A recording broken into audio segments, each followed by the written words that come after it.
ito.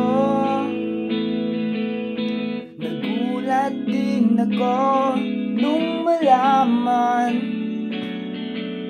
na hindi lang pala ako yung naghinayang nung nag-away tayo noon at natuluyan sa iyakan at tampo.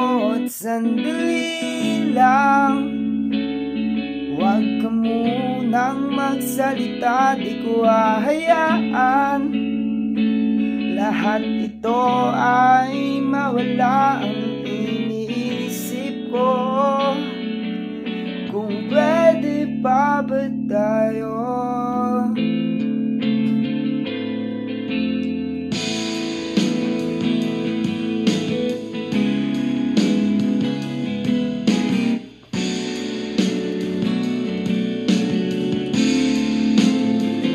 At miserable,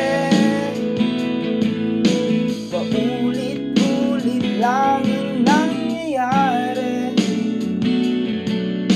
Paikot-ikot tayo parang bote, at nasanay ka na ba doon at nalimutan ang aking mga tanong at hindi malinaw?